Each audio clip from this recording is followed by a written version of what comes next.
आज हमारे साथ है मिस्टर सिद्धांत Digvijay जैठा. He is a writer, a traveler. He has been under Socialist 40 under 40 business magazine. He has also reversed his type 2 diabetes. So welcome to our podcast, Time Capsule. Thank you so much, Mayank. It's lovely to be here and have this candid chat with you. Thank you so much. Okay, so first of all, I think you were born and brought up in Mumbai. Yes. Then you traveled abroad for BBA. Yes. Then you came back to Kolkata to join your family business. Yes. Why? So I'll tell you, my journey has been a little bit of a roller coaster ride. Okay. I'm born and brought up in Bombay. I did my schooling in Campion School, which is in South Bombay. After that, I did my A-levels in Cambridge Arts and Sciences in Cambridge. And then I went 3 years to did my BBA with Oxford Brookes University. And at that time, there was a separation in the family. The head office was always Calcutta and the branch office was Bombay. Okay. So my father used to look after the branch office and my uncle used to look after the head office in Calcutta. So when the separation happened, it was a bitter separation between the two brothers, and we bought the company. Okay. He sold us the company and we bought the company, and that is why the head office situated in Calcutta, my whole family had to shift from Bombay to Calcutta. Okay. So according to me, or there are some opinions that Kolkata is not the best place for opportunities to grow, as in for job opportunities or even for startups. We know that Kolkata is not famous for startups. Right. You can say that Bangalore is, Pune is, but Kolkata is not that famous. What's your opinion on that? So I'll tell you honestly, Mayank, when you talk about startups, obviously Calcutta, the industry space is little limited, as compared to a Delhi or a Bombay and things like that. Yeah. But I think in today's time, everyone is equal, everyone has an opportunity, everything is tech oriented. Yeah. If you have a good idea or a good pitch, I think anywhere, investors from anywhere over the world or India, anywhere will see that. And they will want to invest in a company which is different and unique.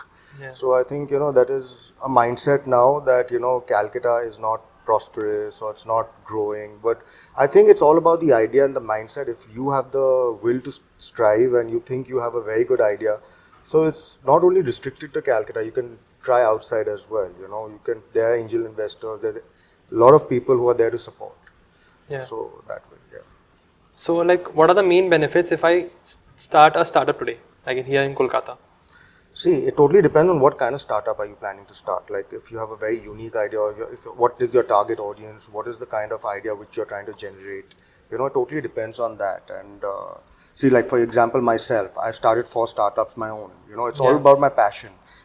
Anything you're passionate about, it can turn into a business any point of time. Yeah. So when I started my startups, I started with an home accessories brand called The Home Story, which I started mainly into luxurious home accessories because I like, beautifying homes. I want to see something different in different houses when I visit my friend's house, or, just be a happy space, a positive vibe. So that is the reason I started that startup called The Home Story, where we import, as well as we have a team out here who work on the imported products which we import as well, according to my ideas and my design. So that was one startup I started. Yeah. Then I also started, so I don't know if you know, I've reversed my type 2 diabetes. Yeah. And on that thing, I wanted to inspire others, people also, because, snacking is a very big industry. Today, everyone wants to binge on something or the other at any time of the day. So why not eating something healthy? And people think that healthy is boring. Yeah. Which is not boring. I think that if you can just substitute certain ingredients, it can be interesting as well.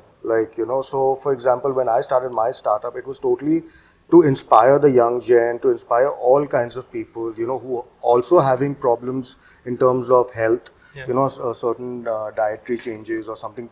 We are also catering to patients as well. We've launched a different range out there as well. And we are already in 6 cities. We're launching 8 more cities this financial year. So, I think that if your idea is unique and things like that, I think anything can work. Okay, so we are talking about that Crunch and Munch startup you did. Okay, that's nice. So among all of this business life, I think diabetes was the huge blow. So about the diabetes thing, actually, it was hereditary. Okay. My father, grandfather, everyone had diabetes, but luckily I was always athletic from school. Okay. There's not one sport which I have not played, whether it's basketball, cricket. I was the cricket captain in my school in Bombay. Any kind of sport I was very inclined to. But I think there was a point of time, I don't know, it's once I got married and, things, when I shifted to Calcutta also, I got into a bit of a depression as well. Because, I didn't know a single soul in Calcutta. So, obviously coming from Bombay to Calcutta, when you don't know anybody, and you don't know from abroad. Yeah, exactly. Coming from there. So it's been my high thing has been like that and then like that, So it was totally, when you don't know someone, you don't know what you're going to do. At that time, even my company was in a lot of liability when my uncle separated. So even the company was a big mess, and even the family was really stressed and things like that. So at that point, I didn't know what to do. So that was a time a little bit of depression sunk in. I didn't want to leave the house. I didn't want to do anything, don't want to meet people and things like that. But then I thought that, and I think everything is related to one another. So, it's not only about how you live, it's also your psychological patterns. When your subconscious mind thinks something on your psychological mind, when you're not happy, that also causes stress. Yeah. So you need to be happy at all points of time, no matter what you do, So, people just think that, it's your lifestyle that, if your lifestyle is not fine, like for example, I had type 2 diabetes. So my type 1 is basically hereditary and type 2 is lifestyle. Okay. So when I had diabetes, my whole lifestyle was distorted. So there are a lot of factors, that was a factor, my lifestyle, the way I was living, because obviously when you're depressed, you don't really care what you're doing, you're binging on anything, you're eating anything and things like that. So I think that's a collective thing which led me to this type 2 diabetes. So how did you deal with it and come out of that So phase? you know what, my weight went to 106 kgs. Okay, so I was always between 65 to 70 and my height is almost about 5'7", 5'7.5". So I think the ideal weight when I went to consult, they used to say anything between 72 to 74 is good. Yeah. But my weight went to 106. And that was the trigger point because I started becoming breathless. I could not, when I used to walk even 10 steps, I used to pant. Walking up the stairs, walking down the stairs. Even in the office, I was not able to concentrate too much when I'm doing my office meetings or sitting with the team or any kind of Can't meetings. imagine you. I need a moment. Yeah, exactly. So I was one big teddy bear, I would say. So the thing was, so then, my mother got really upset and disturbed, and she said that, because obviously I'm 40 now. Yeah. So and as we grow, our metabolism also reduces, in terms of age.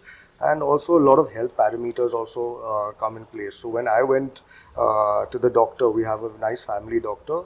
We did my blood test and we got my reports. And so my fasting came to 225, which was really alarming. And that is the time I saw my mother started really crying. What's happening, now because the doctor was very blunt. Our doctor is really blunt. What he says that if you don't sort yourself out right now, you don't have much time. That's the way he says it on your face. So my mother, being a little emotional, started crying down. But then I realized, that was my trigger point. Yeah. I realized that, if you're suffering, it's not only you, it's your whole family suffering with you. Obviously. Because obviously the people you care about, your friends, your family, the loved ones, everyone is suffering. So I said that you have no right to make others suffer. Obviously, and today I have 2 daughters, they also look at you as role models. So your father's a role model. So you want to do something for the family. So even that was my point that, I wanted to do something for them, for my friends, get back into the life which they would be proud of that I live. So yeah, it's a collective thing that led So you had the motivation or I had that motivation, and also I used to self-motivate every day. I used to read some self-quotes. Then I had this really good family friend. She also runs a very good wellness center called Empezar Wellness. She's a psychological motivator. So she used to call me up every single day and say that, Siddhant, it's a new day. It's a new opportunity. God has given you another life. Every day. Be in gratitude and, continue your journey. Do something every day that by the end of the day, when you go home, you have something to smile about. So that used to also, when someone is putting that effort behind you, you don't want to let anyone down. Yeah. So everything I think together was a thing which helped me to get out of it. That's quite inspirational actually. Yeah. So coming back to your business life. Yeah. Recent years में हमने एक चीज़ notice किया है that people want to do खुद का कुछ. Right. Whether say it's startup or a business. What would be your advice to them? Should they join a job first, get some experience and get the reality of how a business works, or just go with their gut feeling? See, I think that you can go with your gut feeling if you're passionate about. There's no lot of opportunity in today's time. You always have a family business to back on. Yeah. But if you want to pursue something, if you're passionate about something, I think you should always try, because unless you try, you don't know if it's going to succeed or not. Yeah. Like today, I started my 4 startups also. I don't know if it's going to fully succeed or not, but I was passionate about to take that risk to try something new. Yeah. Because unless you don't try, then it becomes very, a monotonous lifestyle, I would say. Yeah. You want always a change, even in terms of the Gen Zs, they want to try something new all the time. They don't want to just, because I'll be honest with you, when my father, my grandfather had a different mindset. Obviously when generation to generation change, mindsets change. So, we have a different mindset today. You're not afraid. I think they are more risk takers in today's generation. Fine, that we want to try it, we are passionate about it, and there's no harm. We always have our family backing in the back of it. If it doesn't work out, they will always encourage you. And I think today's parents are really, more like friends than parents, and they are always there, I think, to encourage their children to try something new. Obviously, So, it's, and they also would be proud, if you do something on your own. Like today, I'm proud more of not only running my family business, but about my startups which I'm doing. Because I'm passionate about it, and that's something my own. Family legacy is generation to generation, fine. That also needs nurturing, that also needs care. But that is something which someone else created. And I'm taking forward. But this is something which I've created. So obviously you will feel much prouder in what you're doing, like in having terms your of own babies. Own your babies. It's basically your own baby actually. So, that is something I would encourage all the young generation today to, try it out. And, try new things for sure, Okay.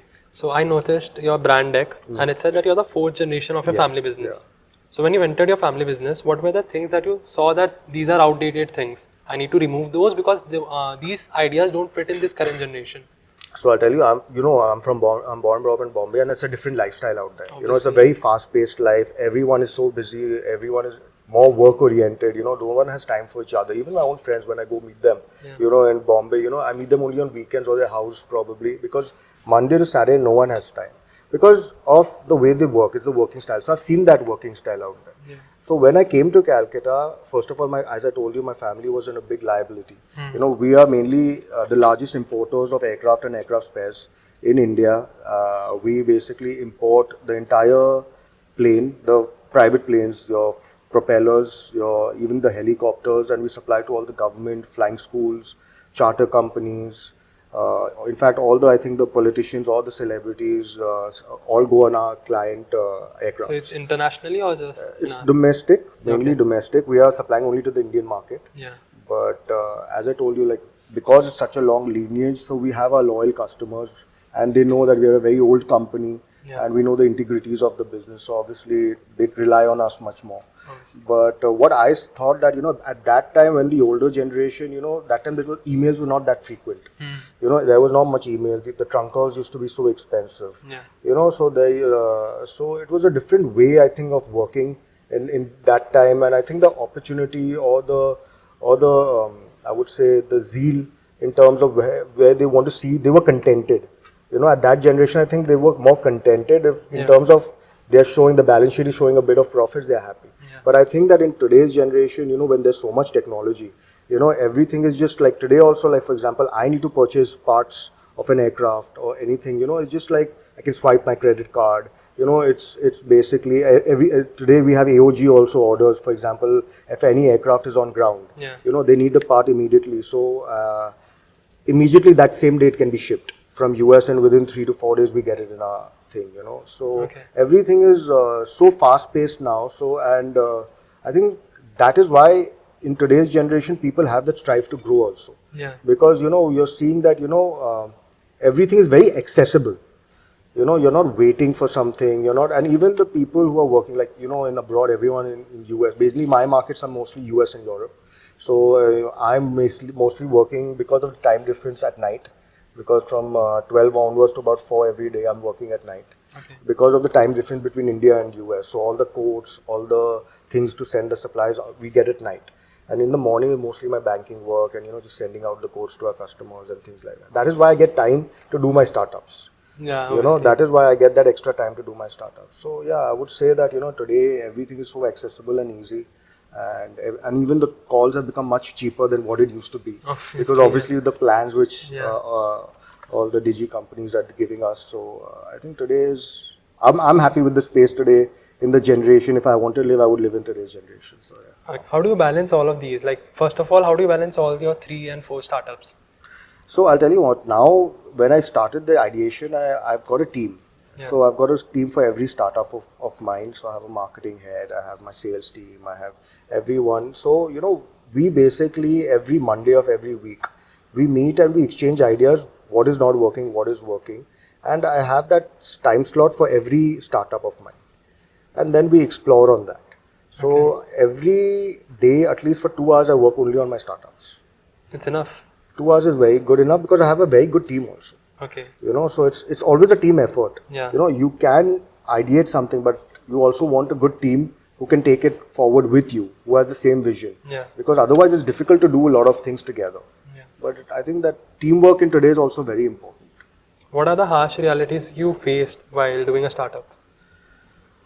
So while doing a start, I'll tell you about my Crunch and Munch experience. One really good experience and really hard-hitting experience actually. Okay. You know, at the time when you want to start up, you're really excited and you want to do so many things. But when your product is ready and you're going to the market, you know, and you're going to meet your retailer for the first time to put the product in that shelf. Yeah. That experience is by far one of my most, I would say, hardest experience, because I think in any organization, sales is one of the most toughest job in any company. Yeah. You know, and so I used to go, when I started my startup, so Crunch and Munch, I went to every store personally myself. Obviously, you're a new brand, there are many brands out there. They will bully you. Yeah. You know, so you go there, you're trying to, you know, sell your product.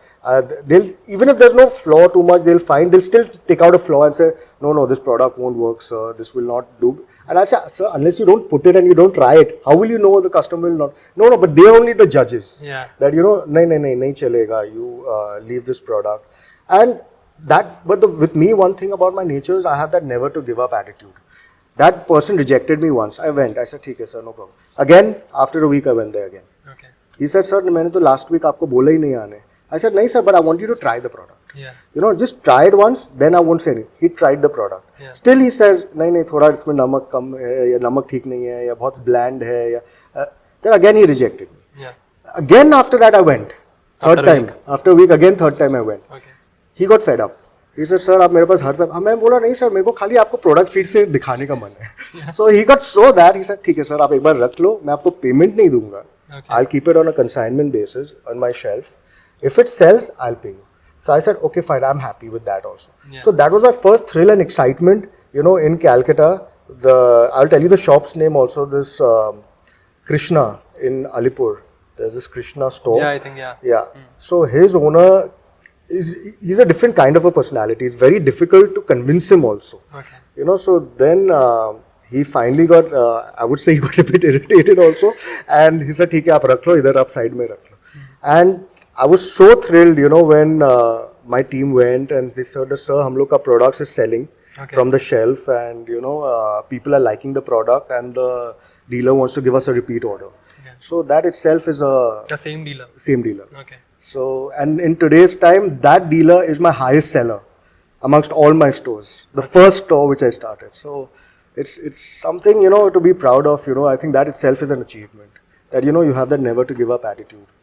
So you have to work on your sales. On your sales, on your way you convince someone, how strong your PR is. You know, in today's time, I think PR is a very important factor.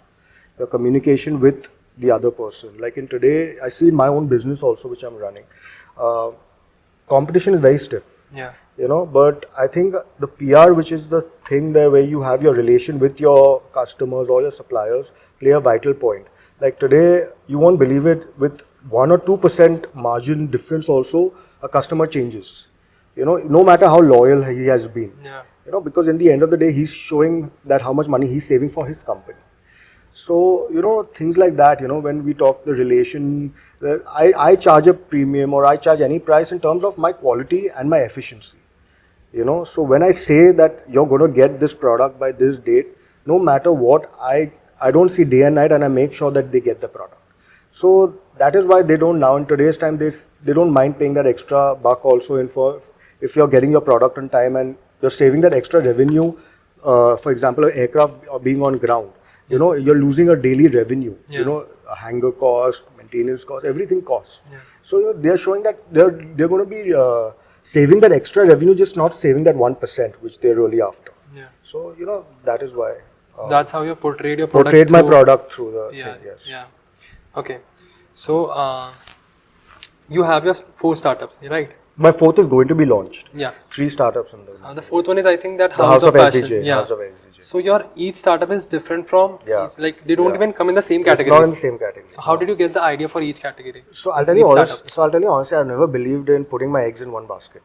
I always think that if you're a businessman, you should always try different verticals, different trades. You know, in terms of today also the young entrepreneurs, like if you talk about a lot of my friends in Bombay also, they started with their family business, but today they're running multiple businesses together. You know, in terms of, because today if one business doesn't do well, you have something to back on. Yeah. You know, it's in terms of your bread and butter, I would say. So these startups, basically, as I told you, it's all passion projects. Like, for example, health was the Crunch and Munch again came from my health journey. Yeah. House of SDJ again was I wanted to beautify homes, so I wanted to try something in the home accessories journey. Yeah. I've always been into cooking, so because even in my uni, you know, every day I used to have my own cookbooks, make my own recipes, and try cooking on my own. You didn't have house help that time. Okay. You know, obviously in abroad you don't have much house help, Yeah. and it's very expensive as well. So you know, I found my cookbooks in one carton put up, and I got that out, and then I started reading, and it gave me the nostalgia feeling that, you know, and I was always passionate about cooking. I always liked doing something or the other, making new recipes and things like that. So one day I was going through those books, and I said that why not try something where I can, what my experience I've had throughout my life, I've had my own cooking experience, why not give it to the people outside as well? Yeah. It gives that more of that homely kind of a taste as well, you know, the way I probably cook.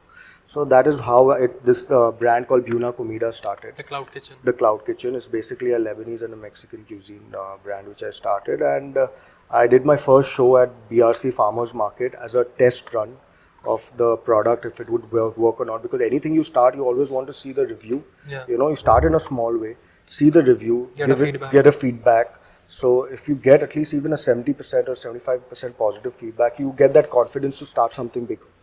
So that is how it started, and and in about 8 months or a year's time, I'm looking to open my own restaurant as well in Kolkata. So that's nice. So coming to our theme, bridging the gaps between millennials and Gen Z, how much do you think mental health is important? Because recently हमने देखा that the UK Prime Minister Rishi Sunak, he said that being depressed doesn't mean that you can't work, which I think is partially true. Yeah. But you don't give your 100% to a work if you're not completely happy. Right. If you're depressed, your work degrades. Right. You're not happy about it. Right. So what's your view on that?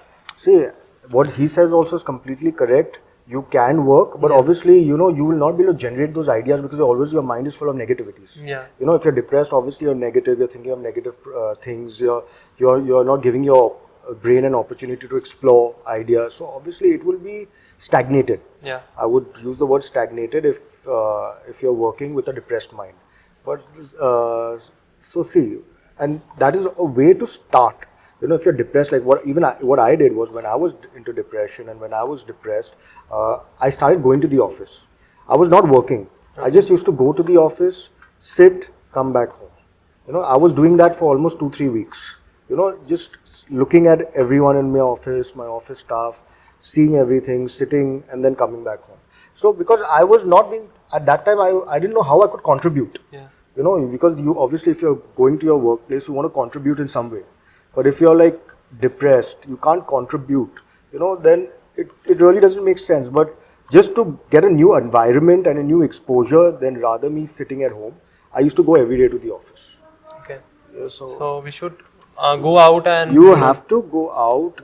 You have to understand God has given you one life, which is a beautiful life. You know, have to be in gratitude that, you know, see today, even Deepika Padukone, she was in depression. She comes from such a glamorous world or glamorous field. But she herself, you know, with self-realization, with a lot of help, she got on out of it. Yeah. So, you know, I think you have people who love you, who care for you, you know, and it's not for them, you need to, or for yourself, I would say, to make that effort to at least try, you know, and explore the world outside, which is very beautiful. Yeah. Okay, so generally we see that millennials have a sense of time. Yeah. But whereas Gen Z usually maintain that work and social life balance. According to you, which is better for a person's growth? See, I told you, right, like today's generation, if I were to relive my life, I would relive in today's generation. Yeah. Because obviously, you know, you have to balance your life. Today, if you're only a workaholic and you cannot balance your life, and then you can't give that extra time to your family, to your friends, then you feel at a point of time that see, today you might earn a lot of money. Like today you might have a very like even Ambani's. You take an example. They are working. They are one of the richest people in the world now. So, but still they are maintaining their social life. That the children are maintaining their social life. They are having a work balance. So I think in today's time, in terms of the Gen Zs, the work balance is very important. You have to work really hard where you really need to work hard. But then also you need to celebrate that work and with your friends, your family, and give equal time, because everyone deserves your time as well. Obviously. You can't be selfish. Like today, if your friends or your family or anyone wants to spend time with you, you can't just shut them away and say, "Mera pas time nahi, I can't be with you." So they also make an effort from their time to spend time with you. So I think everything needs to be balanced well. So Okay. So many people think that our generation, the Gen Z, are not loyal to a particular company. You think I'm a very older generation? No, you are a millennial, but you are quite agreeing with us. So that's a plus point for us. So the Gen Z are usually not loyal to the companies. They switch companies for their own personal growth, as in salary increases, or you get better networking opportunities in different companies. So what's So I'll tell you what, I have this thing every week in my office. Okay. I have interviews coming in, I have new people, because obviously you want to hire new people, new sales team, new thing, because obviously every person brings their own unique ideas. But I see that, whichever profiles or any job profiles which come to me and I interview them personally, I see that within a year or 6 months, they've switched 8 or 9 jobs. And I wonder that, that if you switch, and it's not good, because I keep telling them, aap agar itna jaldi switch karoge, today, if you go, not forget my company, you go to any company, ABC company, they will never be able to trust you. But today, what you're doing with other companies, if today we hire you, what's the guarantee you'll stay with me for a month also? So that loyalty, which the earlier generation had, I would say in terms of the manpower, it's not there today. Because today I think people are obviously, in terms of the growth opportunities, they look for better opportunities. But I think along with growth, sustainability and where you're working, security, job security is very important as well. So those are the things which I also, in this I'm a little old school. I think that, people should not switch jobs. If you're happy at a job, you're passionate for just a few rupees to go to another job, and you don't know what working culture that company might have as to what you're giving them.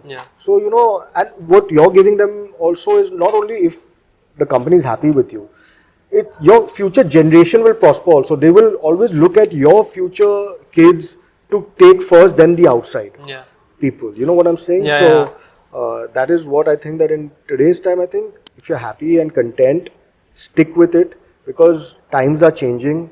Lots of people in the world are jobless, or they don't get that kind of job they want. But if you're happy, I think you should stick to your job. Okay. So coming to our final segment, the rapid fire rounds. It's basically called the 3 things. In which I'm going to ask you questions and you have to list 3 things about it. So first of all, it will be 3 fashion tips. How many seconds do I get? So I took to think. It's going to be 20 seconds at max. Okay. 3 fashion tips. See, fashion tips I would say is enjoy your own skin, then be yourself, and don't leave the house without a pair of glasses. Okay. 3 tips for startup founders. Be aggressive, be persistent, and be very hardworking. Okay. 3 healthy eating habits. Follow intermittent fasting if you can. Don't just eat because of eat. Be mindful, and 3. Yeah? No, you said 2. I said 2. Yeah. Okay. And third one would be don't just binge eat. Okay. Or just have crunch and munch. Or you can just have crunch and munch. Yeah. Okay. So the last one, 3 key reminders while traveling abroad. Don't forget your wallet. Okay. Always stick to the itinerary and explore the world. Wherever you go, be happy. So that's it. That's the end of our podcast. Thank you so much. It's a pleasure having you here, sir. Thank you, Mayank. It was amazing chatting with you. And after a while, I've actually been able to, it's more like I was thinking it was more like candid and more like a friendly chat with you than actually an interview. So it felt really like home. And I wish any things which people can hear from our podcast, can inspire them or to help them grow in terms of anything they want to achieve. It will be really satisfying to do this. And thanks once again for inviting me. And it was such a pleasure to talk to you. Thank you, sir. Thank you. Hey guys, so this was the end of our third episode. We hope you really liked our video. And if you haven't subscribed to our channel, please do subscribe. And thank you for supporting. See you in the next episode. Thank you.